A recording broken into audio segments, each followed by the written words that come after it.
So, kwento ko lang kahapon, ang ating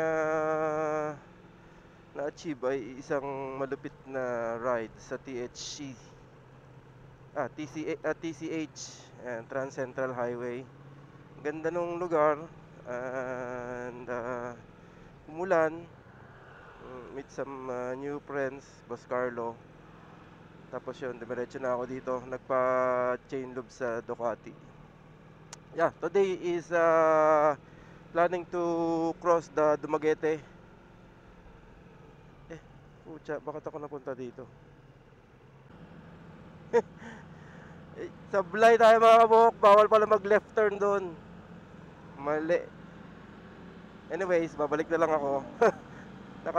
Naka times 2 ako dito sa bridge na to ah. Hanap na lang ako ng pag-U-turnan para tayo may makabalik tapos makakanan. Boss, pwede magtanong? Papunta ako ng ng kabila. Pwede ba akong umikot na ganyan? Oo, may waiting shed, mayroong sa iskina, Saan lugar? sa Little Spring. Sa susunod na kanto, kakanan ako. Tama ba? Juan, U-turn ka, para maupod. Diretso lang ako. Oh, yeah. Mayroong gasoline station dyan. Okay, sige. Ang gasoline station. Tapos ay U-turn. Ay, nako. Hirap talaga ng ignorante. Okay, take 2. Mali, take 3. Woo! Kaya pala pinakakanan tayo kanina, sabi ni Kuya. Kasi nga pala ay hindi pa pwede mag left turn. Sus, ginoo. Anyways, so iba pala, hindi pala yung CC-Lex. Iba pala yung bridge na yon. Iba pala yun. Akala ko yun na yun. Hindi pala. Iba pala. Sorry. Sorry for my ignorance. Yun ang masarap pag solo ride eh. Walang sisisi sa'yo. Oh, ganyan. Ako. Ano ba yan? Mali na naman. So, yun. Enjoy lang natin yung ride. Saka tayo mag-aalmusal. Diretso na siguro. Pag nagutom na lang ako, mamaya tayo kumain. Pag napuntahan ng gutom. Mamaya magkakabit ako ng, ayun yung CC-Lex. Magkakabit ako ng 360 cam sa may helmet ko mamaya. Tingnan natin kung ano itsura ng kakalabasan. So yun, sunod lang tayo sa batas trapiko. At tayo ay ano lang dito sa bayan. Nakikiraan. So sunod tayo sa batas trapiko. Huwag tayong kamote. Mabait nga dito, walang nanggigit-git. Right turn must turn right. Welcome to Lapu-Lapu. Ay, nakakanta na ako picture na ako sa Lapu-Lapu kahapon eh. Ayan na nga ang ating sistema. Inabutan na tayo ng pasok ng mga chikiting. So, ipasok na po. Medyo ha?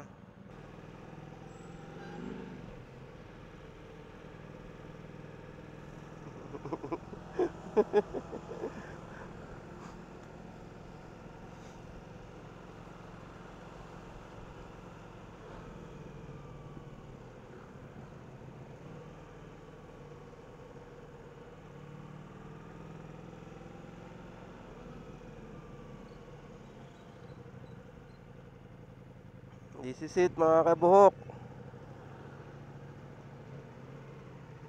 Papasok na tayo sa tulay na pinakamahaba sa buong Pilipinas. Hindi ko alam kung paano ba to. Wala akong RFID. Ano, siguro naman silang cash. CC-Lex.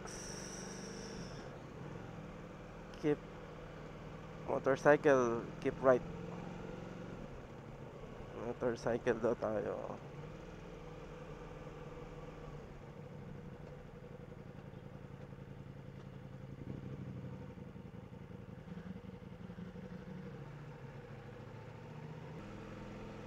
Class 1, 90 pesos.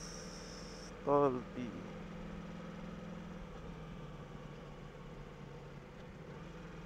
Oh, wala akong RFID ah.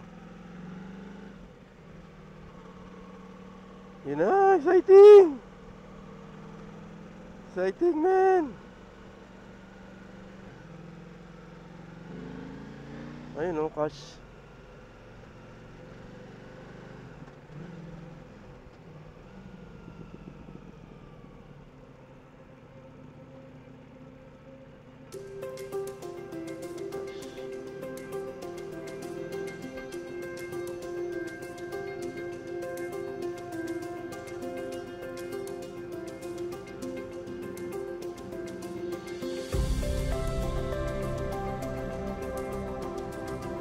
Ah, invalid.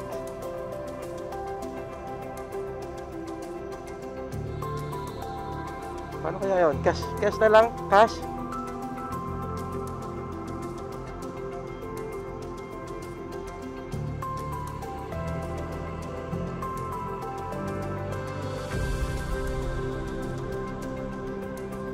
Ay, ate, meron ako 100.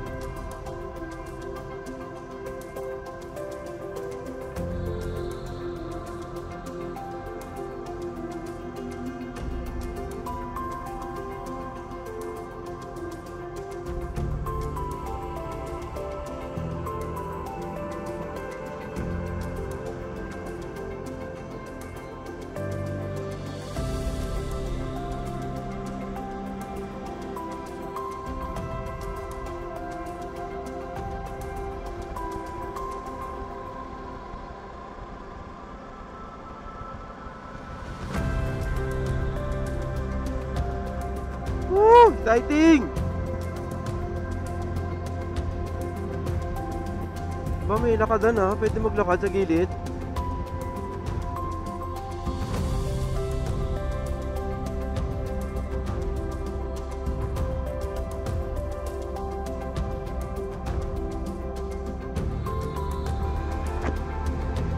Yan na mga kabuhok.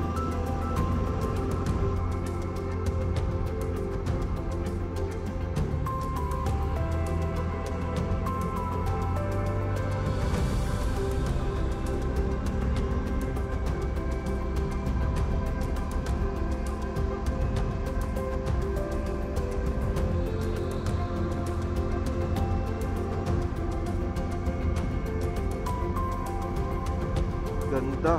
Shucks. Isa sa mga pinapangarap kong puntahan to eh. Kaya natawid ko na. Ang laki.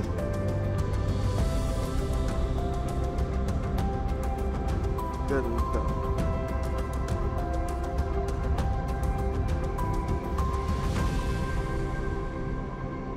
Diba? Marble. Although may mga nadala naman ako mas mahaba pa dito, pero syempre ito yung pinaka dito sa Pilipinas, kaya di ko talaga pinalagpas. Nakadaan na tayo sa pinaka mahaba.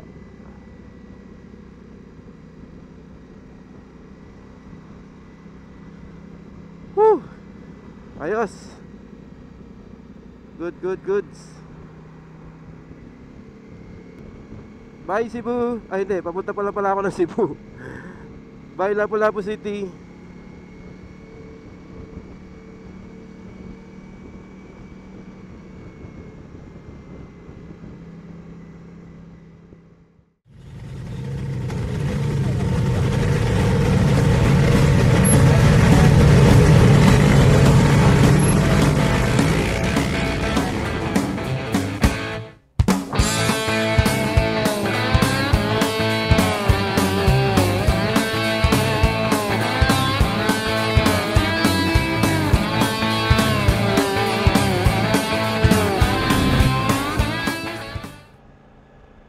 Time check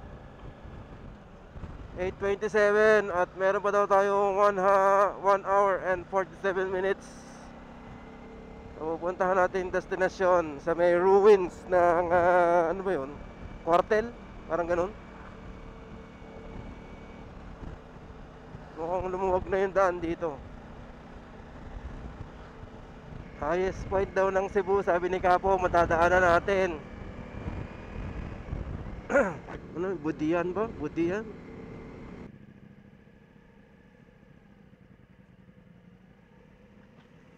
Mukhang budol tong lugar na to ah.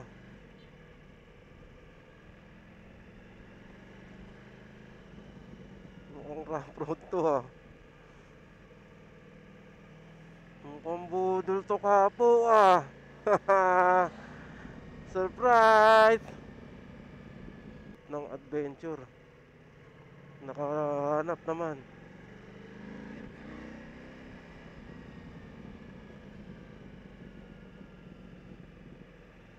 Hindi, mukhang sementado to kasi ako ginagawa nila eh.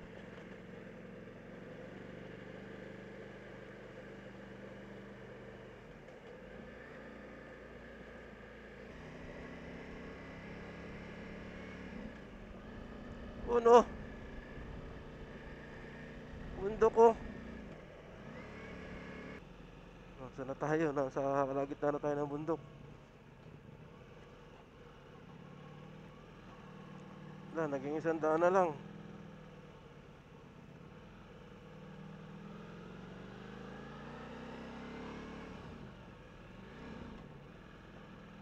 Isa na lang ang daan.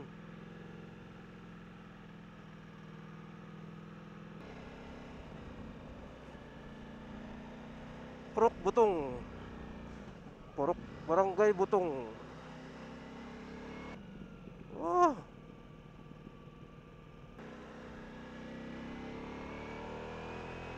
ayan na, tumataas na ulit.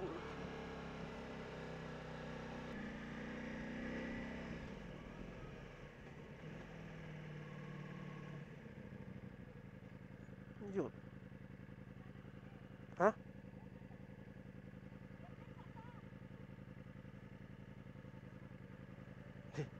Di ko kita.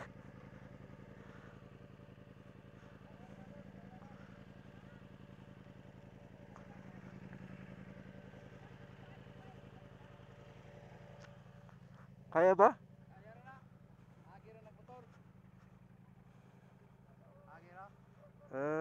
Kaya siguro.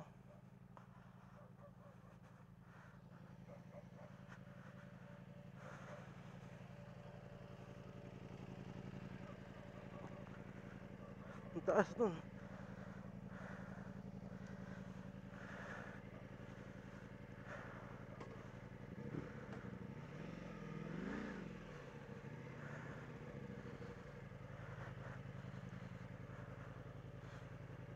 Ah.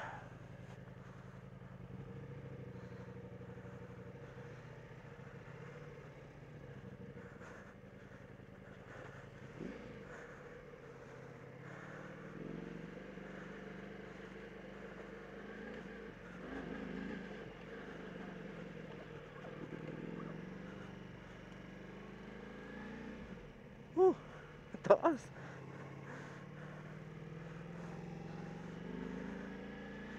Putek. Sira yung daan. Na landslide.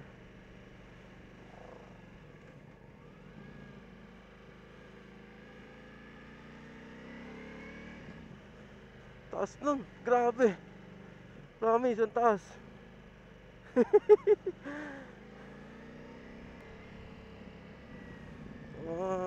Naghahali ka na yung ulap at bundok. Tumibok yung puso ko ng konti dun ah. Taas eh. Kala mo dead na puto. Buti na lang kayang lumusong.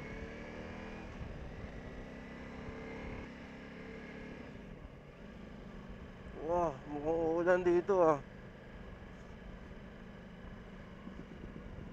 Bridge work ahead. Naku puta.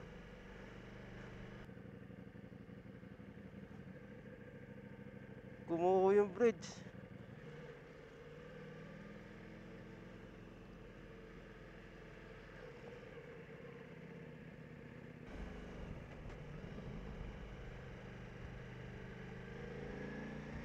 Nagdidilim dito.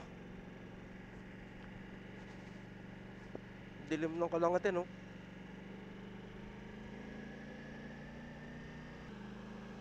Ito pala yung Osmeña Peak dito sa Cebu. Osmeña Peak.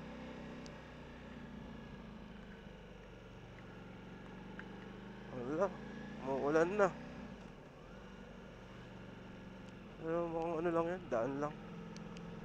Tingnan natin yung paglalakas. Parang lumalakas yata, ah.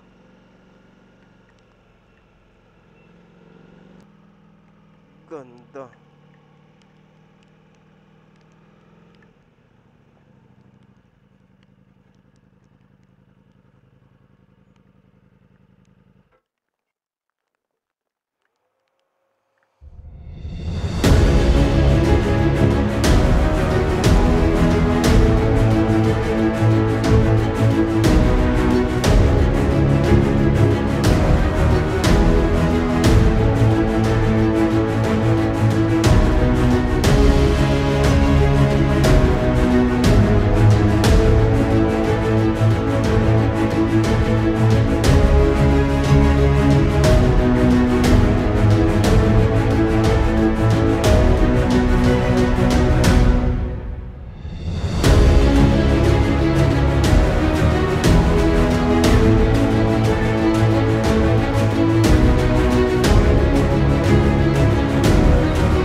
Sugoy.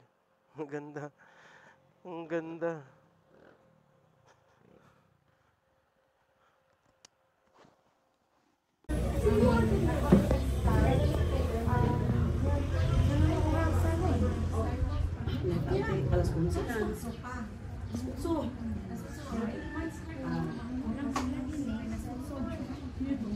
What's up mga kabo? Nandito tayo ngayon sa Patim's Bistro dito sa Osmeña Peak sa Cebu. Nakakatawa yung ano nila, sticker wall. May mga picture ng tao, hindi lang yung sticker.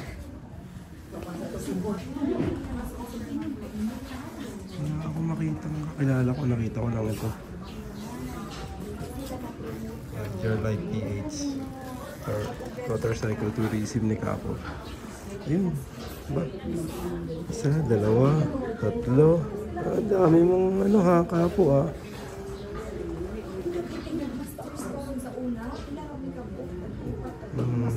Naghahanap ako ng kakilala ko, wala akong makita.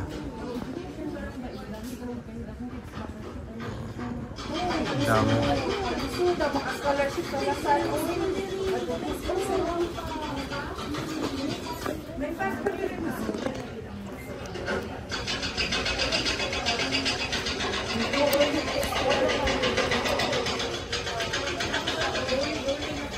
Saan tayo didikit?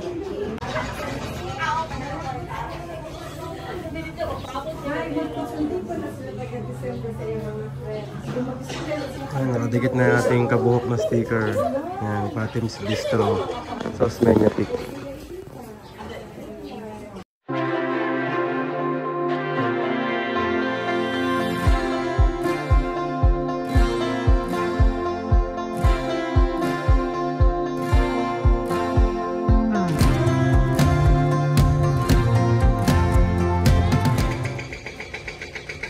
Ganda dito, simpleng-simple. Patim's Bistro. Ano, halisa tayo.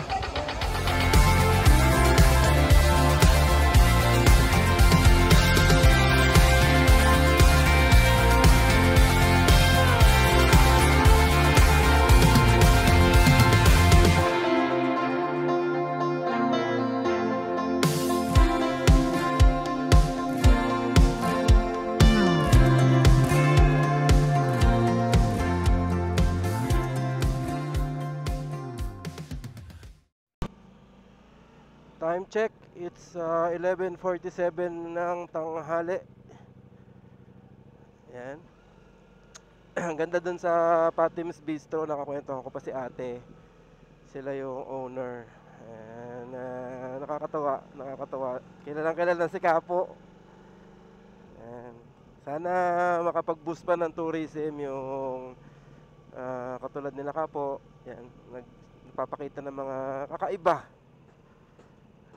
Yun yung ganda ng lugar. Doon lang ako nakakita ng parang sticker wall na may mga muka. Para daw yun dati, parang siguro naghahanap ng mga hindi pa uso kasi siguro text o parang ganun. Someone looking for someone, lalagay sila ng picture. Ayan. Mabait siya, galing ni ate. Ano siya, tuturo siya ng Pilipino. I mean, ginajoke ko nga siya, sabi ko, ang hirap ng Pilipino, sabi niya sandali. Madali lang daw. Pero sa totoo, hirap talaga pag-aralan ng subject na Pilipino. Anyways, masarap yung coffee, brewed coffee. Ang ganda ng ambience. Kung kayo maliligaw dito sa Cebu at nagpi-Philippine loop kayo, daanan nyo. Ganda, sulit. Dito na lang kayo dumaan sa highway, taas kanan. Ako kasi sa loob ako dumaan sa looban. Meron doon kanina na isang portion na nasira yung kalsada. Akala ko hindi ako makakalusong. Kinabahan ako, pero nakalusong naman yun. Daan na lang kayo sa main road, tapos pag nandito na kayo sa may kanan kayo pa aakyat sa Dalaguete, sa Osmeña Peak. Ganda may mga pine tree dito oh. Di ba? Mga pine tree. Ayan. Sarap. So, yun, tuloy pa din ang ating plano. Sana madaanan ko yung kwartel. Then makasakay ng barko papuntang di ko alam kung maabot pa ba tayo nito. Anong oras na? Maganda makapamahinga para sa 2 AM na alis. Mahirap kasing gabihin or masyadong late na pag lapag ko ng Dapitan. Ang target ko is umaga.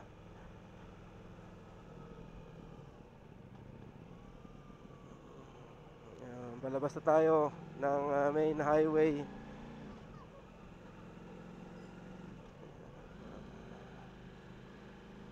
Hala, truck. Ayan. Doon sa taas may kasi yung lugar nila ay bundok. Nakaharang ng bundok yung mga ulap. Kaya moist talaga. Hindi daw wala daw ganong TV doon kasi nga nagmo-moist daw yung mga equipment, yung mga gadget.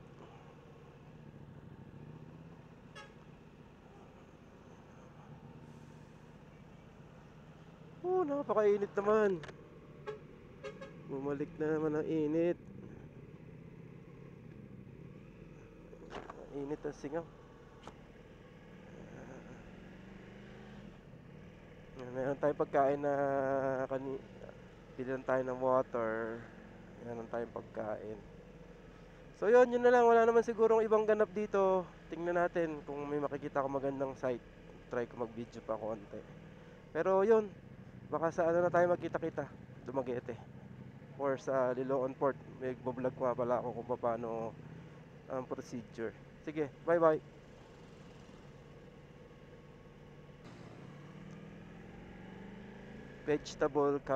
Vegetable basket capital ng Cebu.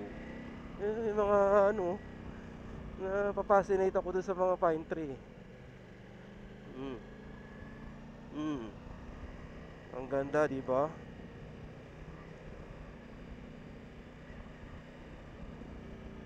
Init.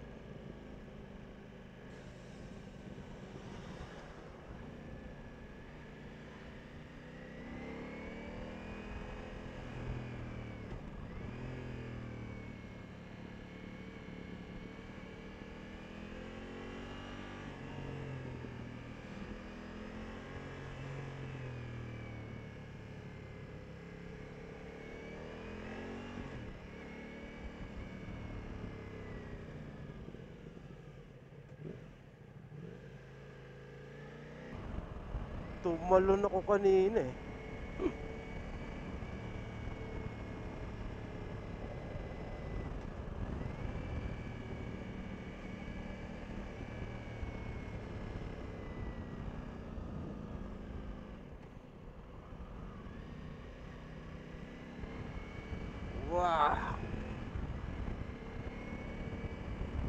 Ganda naman.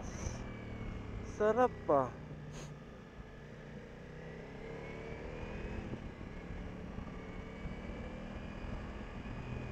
So yun ang gusto ko sa loop.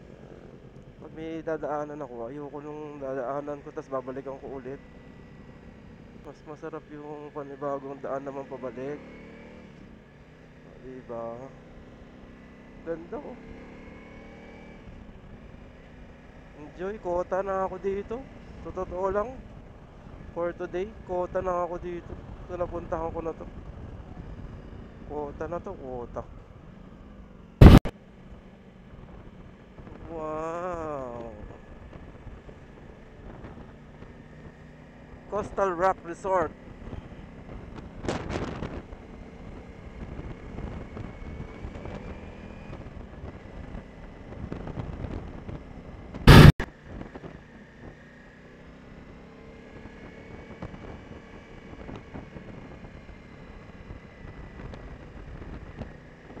Beautiful.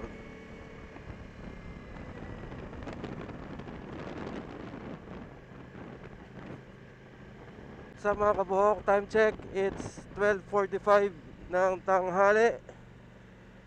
Pupuntahan lang tayo dito, yung kwartel. Isang scenic view.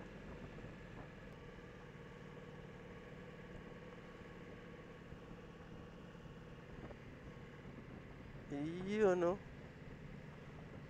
Ayun no.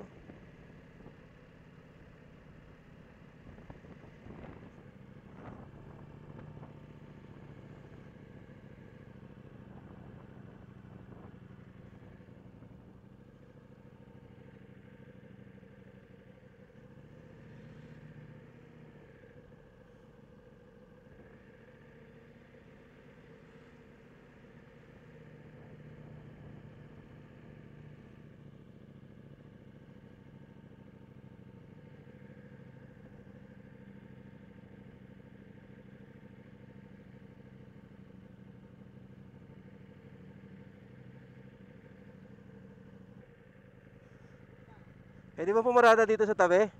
Pwede pumarada?